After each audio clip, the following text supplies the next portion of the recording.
right, guys, Derek Lambert here, your host with Myth Vision Podcast. I wanted to take you guys down a little bit of a rabbit trail. This is just going to touch the surface. There's no way I'm going to be able to go over all of this without boring you guys to death. I'm going to try and make it as entertaining as possible, so please bear with me. But ultimately, there's the idea of a mythicism that is a Midrash idea.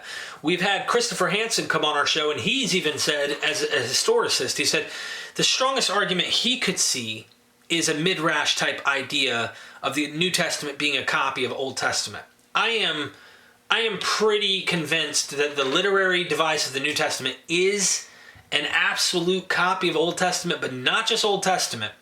It may be also copying contemporary sources of historians to invent this narrative.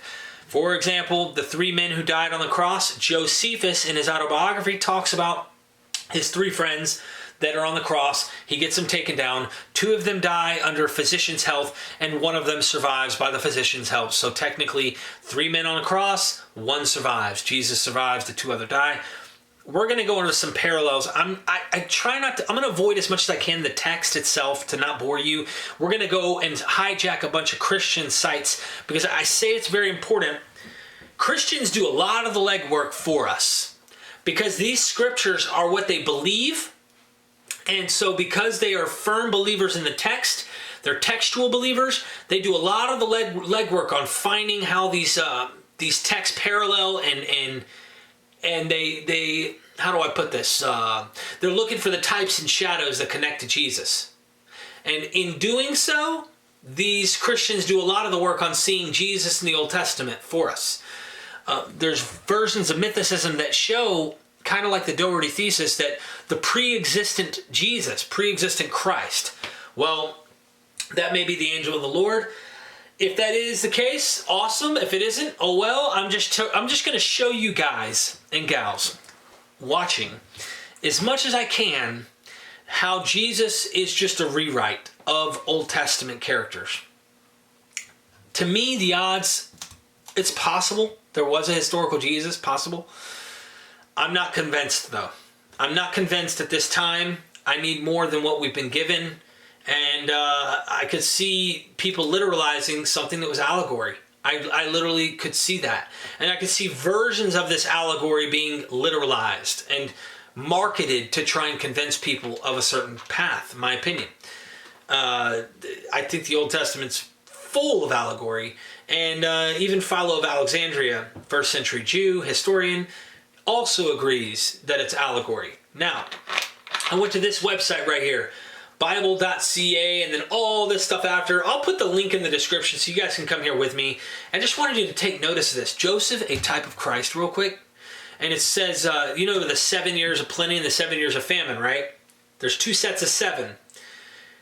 Well, when you look at Paul's ministry, I want you to think not just in the Gospels, but also think Paul. How much of this goes into Paul too? Because many people go, oh, the Gospels, duh. We know the Gospels are fictional if you're that far in your research. But what about Paul? Well, especially in Acts, it talks about him working 17 years laboring to get into the ministry. Here, 14. Two sets of seven. Notice the theme of two sets of everything too in this story. Everything from, there's twins, you know, Esau and Jacob. Judah's children, Judah's children is Perez and Zelpah, I think. Let me see. Perez and Zerah, okay? So there's twins there as well. And this is all within like the Genesis 30, I think Genesis 30 all the way to Genesis 50. Also, Jacob serves for 14 years to get Rachel. He really served 7, but you know what happens after 7? It restarts. It's a repeat. Creation account, you have 7 days. Joseph was the 7th son of Jacob. Jacob bore children with, let me turn to this page here. Jacob had children with Bilhah, which is Rachel's maid, because she can't have kids. So Joseph is technically the firstborn child of Rachel, but she couldn't have kids. So how did she have kids? A miracle. Oh, virgin birth with Jesus. Miraculous birth, Rachel. And Jacob was 90 years old, which is like, whoa, that's a miracle in itself. It only mentions 7 of the sons here in this Genesis 30, I think, or 31 passage. 7. Where are the 12? It only says 7. And it ends with Joseph being the 7th, the perfect one. Perfection. 7 has that number meaning complete or perfect, that kind of thing. Joseph is. And his name means he shall add. Interesting. And Jacob is, renamed into Israel later. But follow me with this narrative and see if Jesus is not Joseph. And if he is, why is the New Testament doing this? What's the purpose?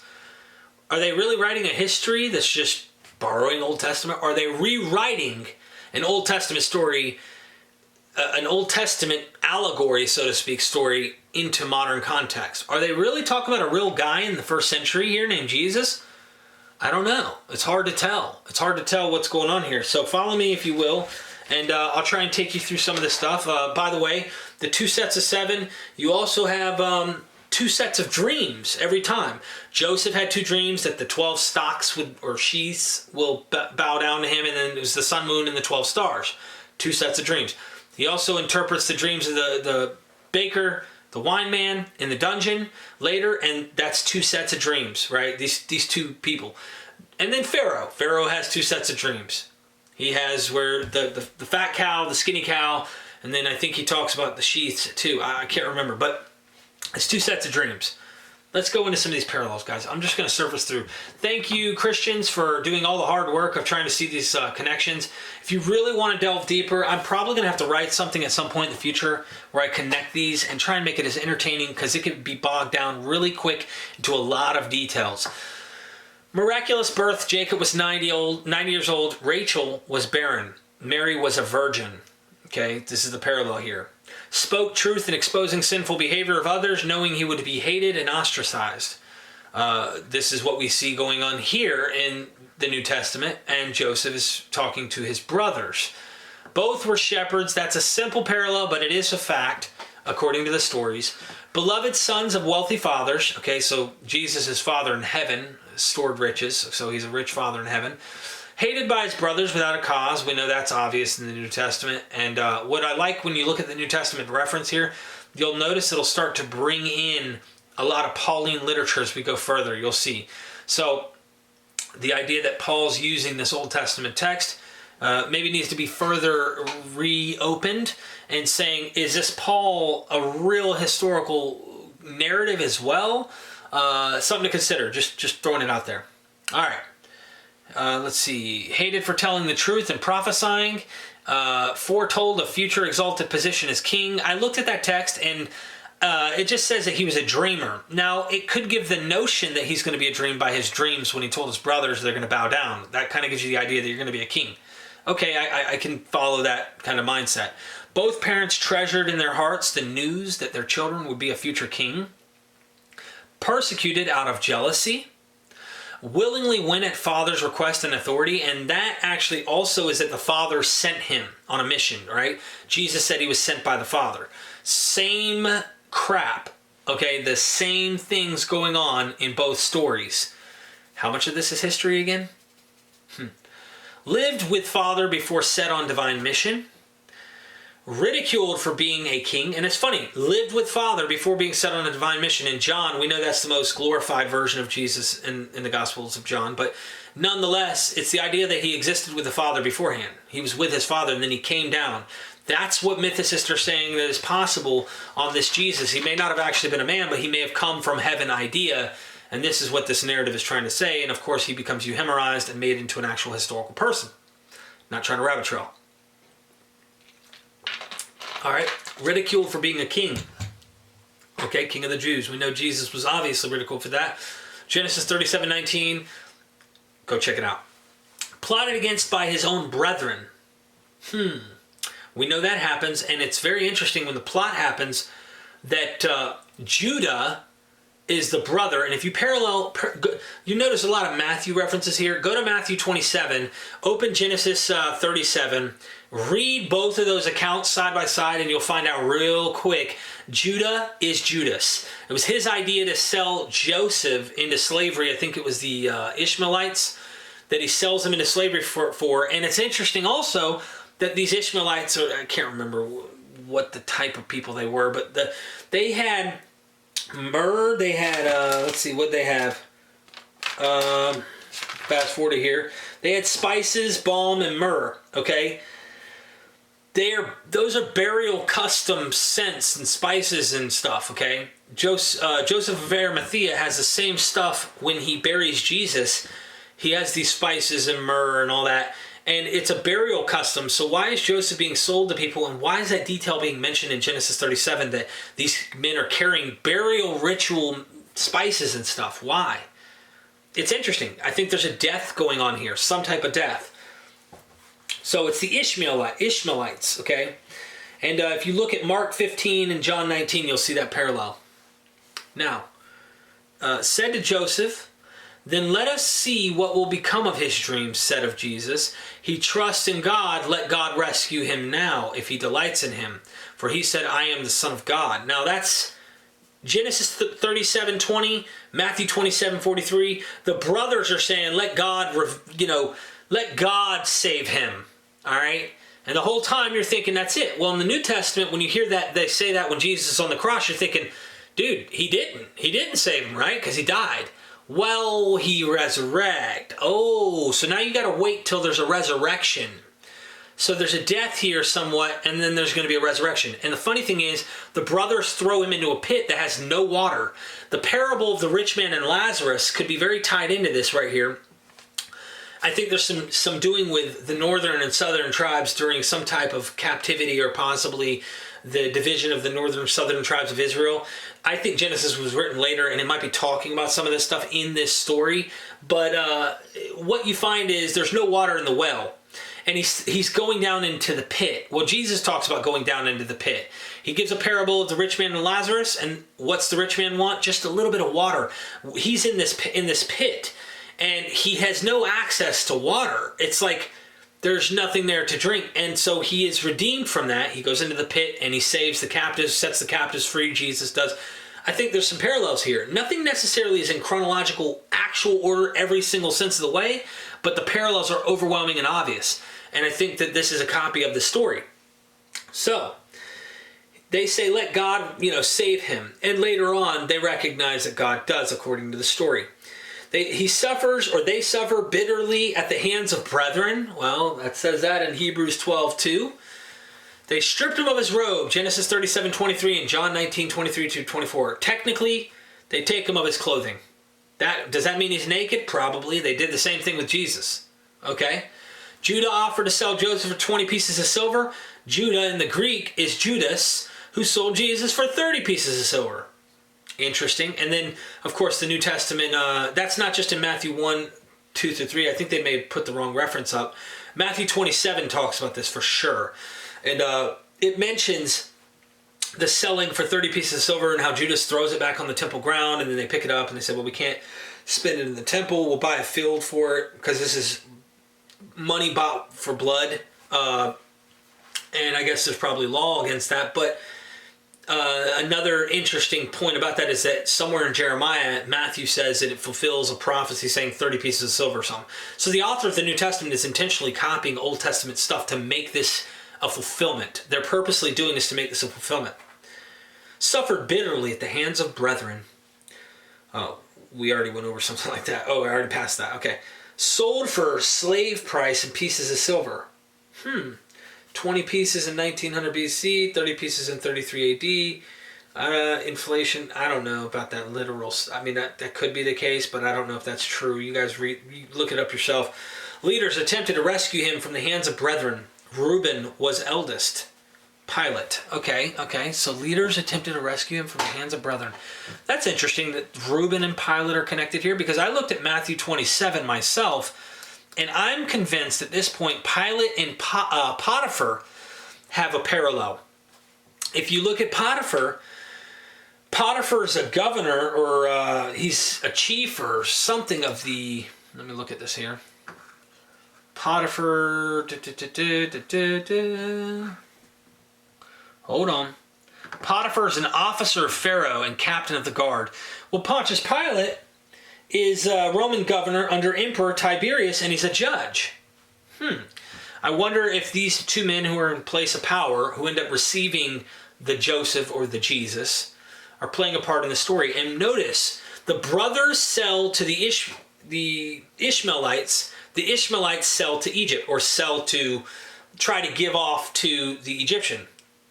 Well, the brothers, or those who, chief priests, whatever, that sell Jesus off, actually give him over to the Roman authorities. So they're not the authorities that keep him. They give him away, secondhand him, if you will, middleman him to another authority, which ends up being Pontius Pilate. And of course, Pilate throws him to Herod. Herod and Pilate, they kind of do their thing.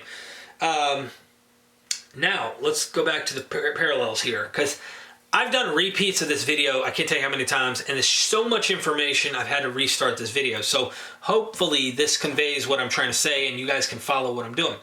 Two leaders acted as judges, Reuben and Judah, Pilate and Herod. That's an interesting parallel I didn't catch the first time. Leaders finally gave in to peer pressure and went along with plot. That makes sense too. Goat blood was sprinkled on Joseph's coat. Jesus, our scapegoat, Passover lamb, goat lamb, had his own blood sprinkled on his own coat. Passover animal could be goat, and it gives you a reference here. False story of his death told and deceived many for a long time. Animal blood on coat. The disciples stole body. Interesting. So there's a false story that the body was stolen according to what they're putting as a parallel here. It is interesting that they all thought, or at least the father thought, that the son Joseph was dead the whole time. However, he's alive and well in Egypt. I want you to also pay notice, I could be mistaken here, but I'm very, very, my sixth sense is saying Egypt is Rome in the New Testament. Egypt is Rome. So Roman provenance has a solid case, in my opinion. If you look at the parallels and look at the story sequence and see how it plays out in the New Testament, salvation is in Rome. Rome ends up being Egypt when famine strikes out in Joseph's day and they all have to go to Pharaoh. They all have to go to Egypt to get food, and they have to come buy food from Joseph, and they don't even know that it's Joseph. Well, that is the idea, I think, being portrayed of coming into Rome and being obedient to Rome and coming to Rome for salvation, rather than being in the wilderness, okay, being tempted by the devil, as Jesus says. That wilderness, to me, is Israel, is Palestine. It is the place where the temple's at. It's all that needs to come down that is not helping them. It's going to cause them killing and death and starvation and all the stuff predicted that you see of the temple's destruction, which to me tells you that the text was already written after the fact. All right. Taken to Egypt as youth after escaping death, Herod the Great. Interesting. So there's that parallel in the Joseph story, that they're taken to Egypt as youth after escaping escaping death, which Joseph is as a youth. He's 17 years old in the story, Genesis 30. Genesis 37. He ends up getting taken to Egypt at youth, but he's not the youth that he was in the Jesus story. Jesus was much younger, so there's a more parallel to Moses here, but it still could somewhat be a parallel here that they're going to Egypt, okay? Same thing. And Moses parallels Joseph too, so if you're wondering, there's that. Became a servant, tempted without sin. We know that Jesus was tempted without sin. We know that Joseph was tempted with Potiphar's wife without sin. He was in charge of everything. The only thing he didn't have was the wife, okay? And she wanted to sleep with him. Long story short, he fought that, resisted that, didn't want to sin against his master nor his God. He leaves. She takes his clothes. To me, there's kind of a parallel there with the idea of, and they parted his garments, okay? This idea at the cross idea. So let's keep going. Falsely accused. He's falsely accused, Jesus is, and as well as Joseph in the narrative. Unlike many other Bible characters, no sin of Joseph is recorded. Jesus was truly sinless. I mean, you could do that too with Job. Job was a perfect and upright man according to the text. He never sinned, it looked like. So, yeah, I see no problem with saying Joseph never sinned. That doesn't. Christians put that on things. You know, Christians come up with these narratives and they say stuff like, no one has seen God except the Son, Jesus, because the New Testament says that.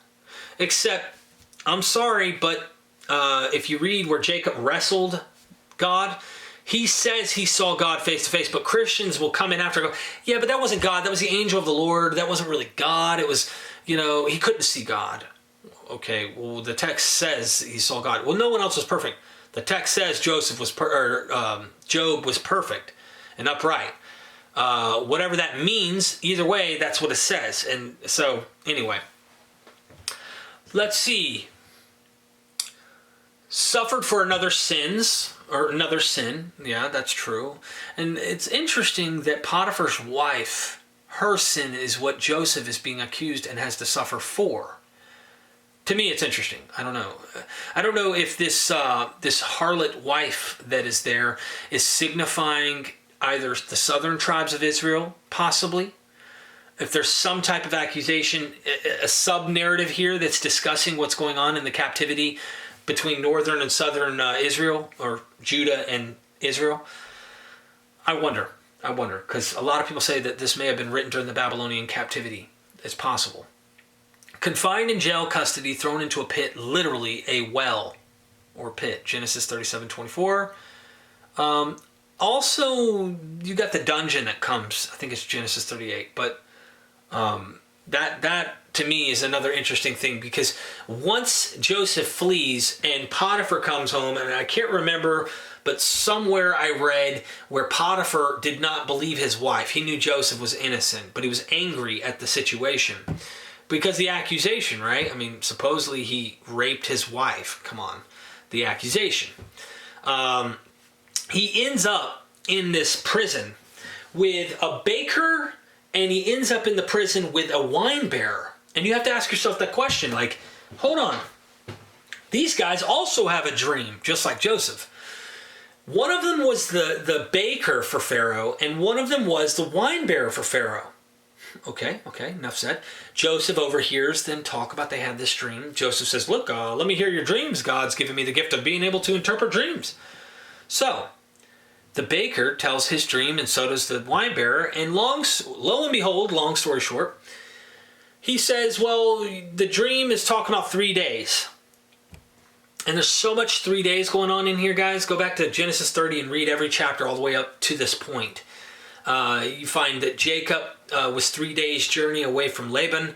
You find that there was 3 days that Laban, or 3 days they left, and then Laban had to come find him, and it was a 7-day journey. So there's threes, there's sevens, there's doubles. There's a lot of doubles.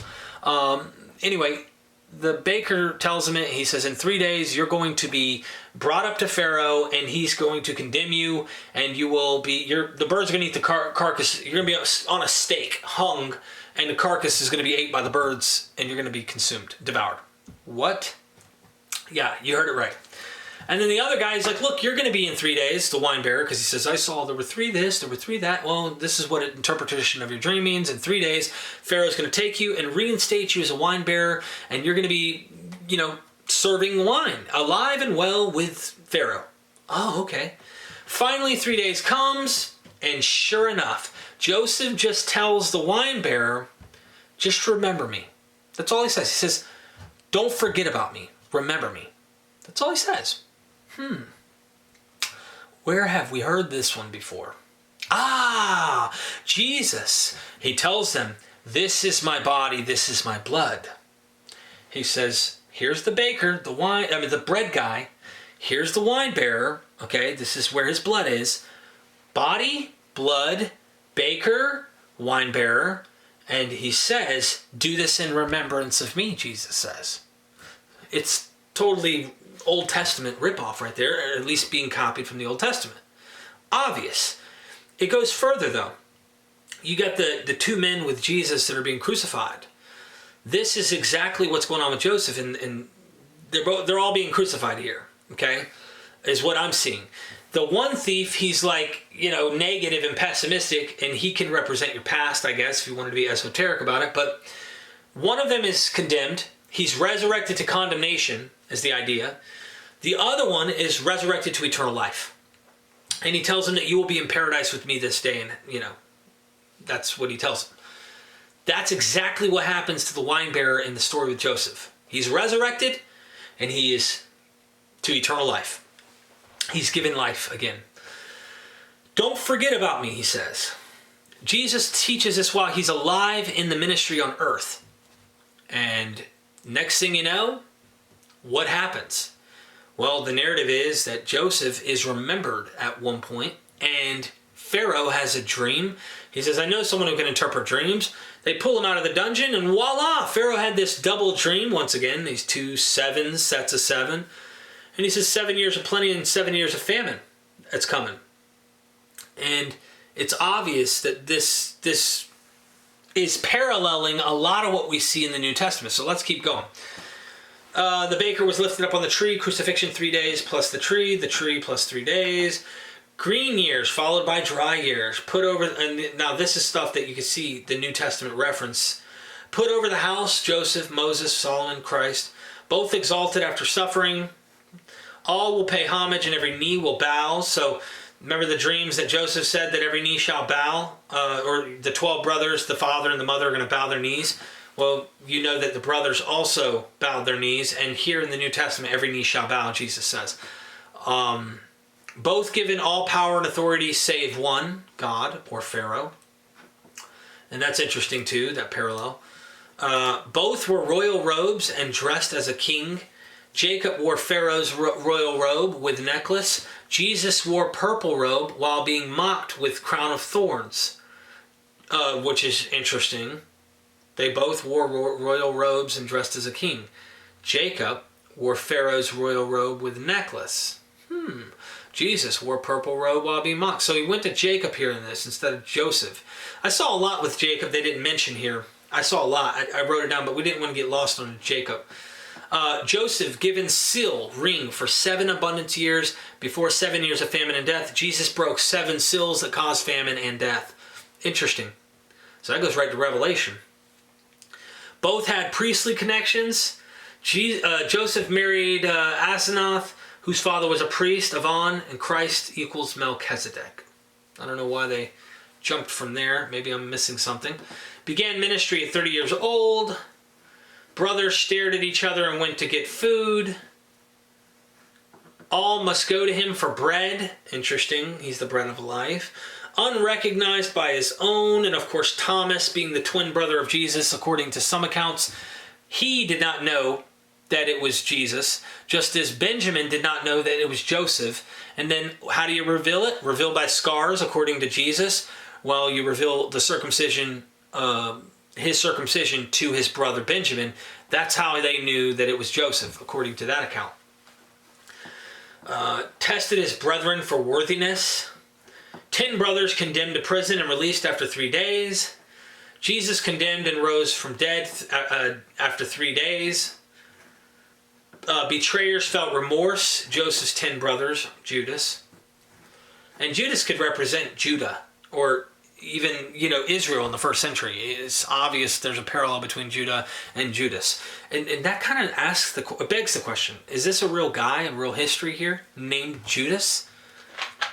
I have a very tough time believing this is historical, guys. Accusers, betrayers, held responsible for shed blood. Both wept for the wicked. Interesting. Identified the primary betrayers, Simeon, Judas, Genesis 49, 5-7. Ancient Jewish Targum identified Simeon as primary ringleader to kill Joseph. And Simeon and Levi, who were brothers in the council, said each man to his brother, Behold, this master of dreams cometh, and now come let us kill him, and throw him into one of the pits, and say that an evil beast hath devoured him. Arid, we shall see what will be the interpretation of his dreams. Jewish Targums of Onkelos and on. Righteous judgment. Joseph spared innocent. Reuben, oldest. For the guilty, Simeon, next oldest, who spent several years in jail until the brothers returned. Jesus is our perfect judge who can separate the sheep from the goats, which is interesting because that's what Jacob does anyway. I don't want to get into all that, but there's a lot there. Simeon got the worst land in the Neogev, I guess, and was absorbed into Judah, and Levi got no land at all. Amazing grace given to wicked. Joseph returned his brother's food money. Jesus, grace to us. Both forgive those who wronged them, became savior of the people. Joseph, Christ, suffered according to the predetermined plan of God. Self-anger, and it is funny because, he says that God had a plan the whole time why his brothers sold him into slavery. Jesus says the same thing, even all the way to the point that Judas, was part of this predestined plan, so to speak. Self-anger and sorrow at hurting Joseph and Jesus. First news that Joseph, Jesus were alive was not believed. Jacob would not believe Joseph was alive. The male disciples would not believe Mary when she reported Jesus alive. Fearful hearts brought to peace Joseph, Jesus. Substitutionary atonement. Innocent Joseph, Christ suffered for guilty brethren. Evil turned into blessing, turned intentional harm into good. Comforted those who betrayed him and felt guilt. Disciples were comforted of all guilt of abandoning Jesus at the cross, except John, who was the only one who was at the trials and the root of the cross.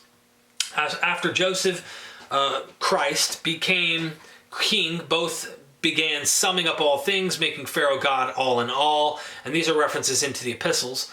Hebrews under Joseph and Christians under Christ were exempt from losing their blessings, but enjoyed all physical, spiritual blessings while the rest suffered. And remember now, some of this stuff is Christian dogma in it, but if you look at the literary device and show that Joseph is now resurrected out of the pit, and he is seated at the right hand of Pharaoh, just as Jesus is seated at the right hand of God, that's a parallel. The bigger picture is when the famine sets in, Israel's suffering. Israel suffers in the Old Testament, so what do? They have to go into Egypt to receive salvation. They had to come into Egypt to finally receive salvation. They were buying food from there, and really, if you look at the first century context, Rome was involved in this really gathering most of the food. There were famines that had taken place. And if you look at it, you'll find that the narrative of the New Testament, especially in Paul, it seems, starts to bring people into Rome. Why? If it's not a copy of Joseph that's bringing people into Egypt, here you have them bringing him into Rome and be obedient to Rome. And he's writing to the house of Caesar and stuff. I think there's a copy of Joseph here in a sense. And this also tells you the things that are mentioned need to happen immediately. The story narrative doesn't allow for 2,000 years into the future some possibility of a future event of prophecy being fulfilled. I don't buy that 1 second. I think there was an immediate context, and whether you believe it happened or not, or they wrote it after the fact, I think that you can't get over the fact that it had to happen soon. So it either failed and didn't happen, or it's written after the fact as if it was a fulfillment. And if it was something that was written before the fact that was fulfilled, it was common knowledge or an easy assumption that it would happen. I don't believe that these are real prophecies that are actually taking place. It's a rewrite of an Old Testament story, which makes it look like it's God-breathed and it's true, and it literally is God's story, okay? So looking at Joseph, he shall add, I began to wonder and explore the idea that is Joseph and Josephus, something here with Joseph and Josephus. We know Josephus was predicting, so to speak, prophesying that Vespasian would be the emperor, technically interpreting the dreams of Pharaoh, so to speak. And Joseph seems to parallel Joseph as well. Josephus, and Joseph. Is Josephus Joseph of Arimathea? Is Josephus possibly copying this Old Testament narrative into his own?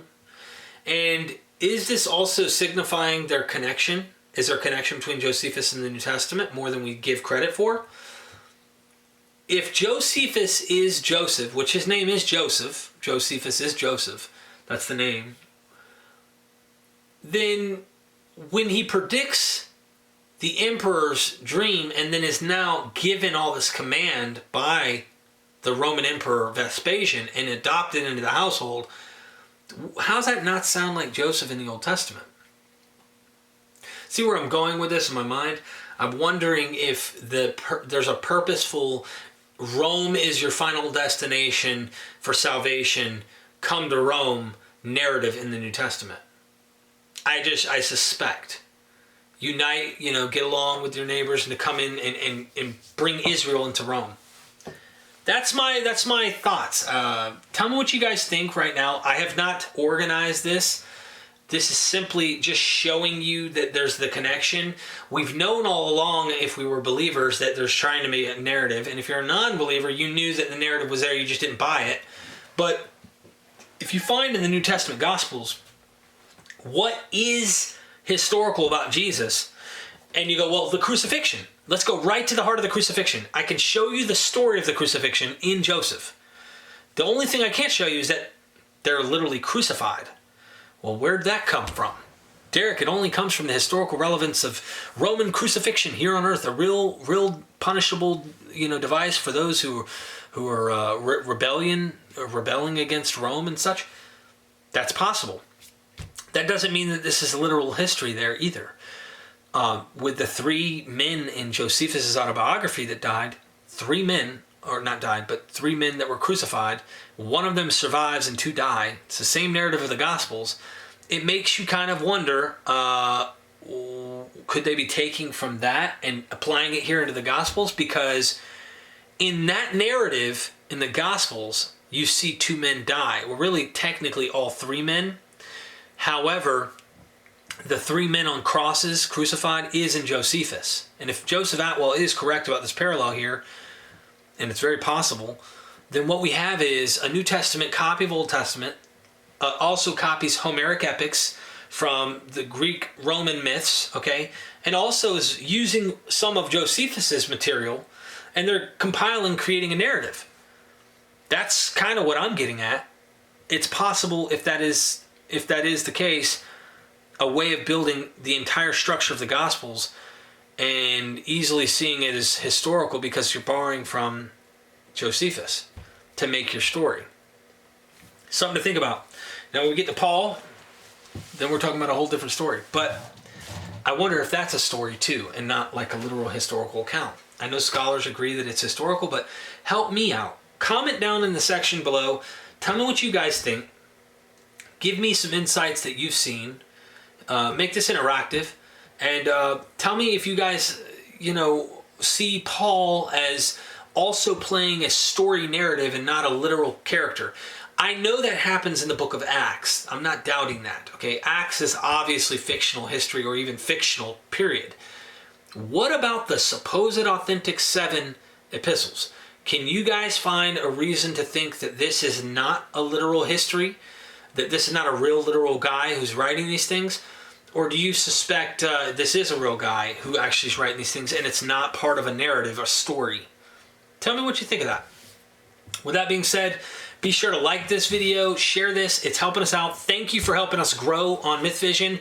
We want to bring you all the content we can and to help you guys as much as possible. If you want to hear from certain scholars or guests, give us a donation and we can help use that donation to try and bring people onto the show.